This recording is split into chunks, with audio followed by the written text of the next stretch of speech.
എവിടെ വേണം എയിംസ് എന്നതായിരുന്നു കുറച്ചു നാളുകളായി നമ്മുടെ ചർച്ച. കോഴിക്കോട് വേണമെന്ന് സംസ്ഥാന സർക്കാർ, ആലപ്പുഴയിൽ അല്ലെങ്കിൽ തൃശൂരിൽ വേണമെന്ന് കേന്ദ്രമന്ത്രി സുരേഷ് ഗോപി. ഒടുവിൽ ഒരു ബജറ്റ് കൂടി കടന്നുപോകുമ്പോൾ എയിംസ് സ്വപ്നം അതേപടി തുടരുകയാണ്. എയിംസ് സ്വപ്നമായി അവശേഷിക്കുമോ എന്ന ചോദ്യം ജനങ്ങളോട് ആലപ്പുഴയിൽ നിന്ന് അമൽ സുരേന്ദ്രൻ ചോദിച്ചു. അവരുടെ മറുപടികളിലേക്ക്. പ്രതീക്ഷിച്ചതൊന്നും കിട്ടിയില്ലെന്ന് മാത്രമല്ല, പല BJP നേതാക്കളുടെയും വാഗ്ദാനങ്ങൾ പോലും നടപ്പാക്കാൻ സാധിക്കാത്ത കേന്ദ്ര ബജറ്റ് എന്ന് ആക്ഷേപമുയരുകയാണ്.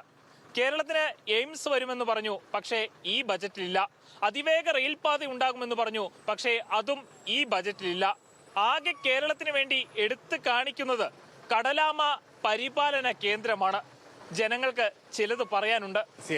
വാഗ്ദാനങ്ങൾ എല്ലാത്തവരും കിട്ടാറുണ്ട്, അത് നമുക്ക് ലഭിക്കാറുമില്ല. അതിൽ വലിയ പുതുമയൊന്നും എനിക്ക് തോന്നുന്നില്ല. പറഞ്ഞുകൊണ്ടേയിരിക്കും, നമ്മളെ മോഹിപ്പിച്ചുകൊണ്ടേയിരിക്കും. ജനങ്ങളായ നമ്മൾ വിഡ്ഢികളായിക്കൊണ്ടിരിക്കും. ഇത് തന്നെയാണ് സംഭവിക്കാൻ പോകുന്നത്. എപ്പോഴും നമ്മളെ തള്ളിക്കളയുവാണ് കേരളത്തിന്. അതിപ്പോൾ ഈ പ്രാവശ്യമാണെങ്കിലും തന്നെ, അടുത്ത പ്രാവശ്യമാണെങ്കിലും എല്ലാ പ്രാവശ്യം ഇതൊക്കെ തന്നെ അവസ്ഥ. ഈ കടലാമയ്ക്ക് കൊടുത്ത പരിഗണനയെങ്കിലും കേരളത്തിന് തരേണ്ടതായിരുന്നു, അതുപോലും ഇല്ലല്ലോ. അത് കേരളത്തിന്റെ അവസ്ഥ ഏതാണ്? ഇതെല്ലാം ഇവിടെ ആവശ്യമുണ്ട് ജനങ്ങൾക്ക്, അത് തന്നെ തോന്നുന്നു.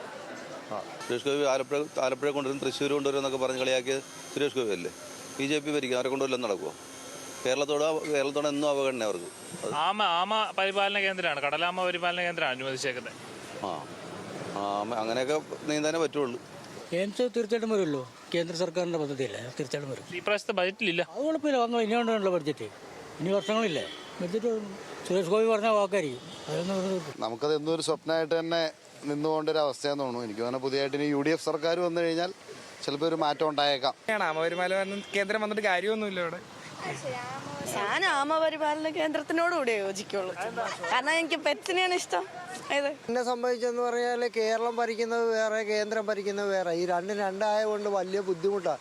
കടൽ തീരം ഏറെയുള്ള ജില്ലയാണ് ആലപ്പുഴ. അതുകൊണ്ട് തന്നെ കടലാമകളുടെ എണ്ണത്തിലും കുറവൊന്നുമില്ല.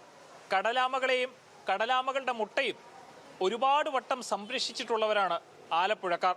പക്ഷേ ഈ കേന്ദ്ര ബജറ്റ് വരുമ്പോൾ കടലാമയ്ക്ക് കൊടുക്കുന്ന പരിഗണനയെങ്കിലും കേരളത്തിലെ മനുഷ്യർക്ക് കൊടുക്കാമായിരുന്നില്ലേ എന്നാണ് ജനങ്ങൾക്ക് ചോദിക്കാനുള്ളത്. ക്യാമറാമാൻ ദീപക് ജേക്കബിനൊപ്പം അമൽ സുരേന്ദ്രൻ, ന്യൂസ് മലയാളം, ആലപ്പുഴ.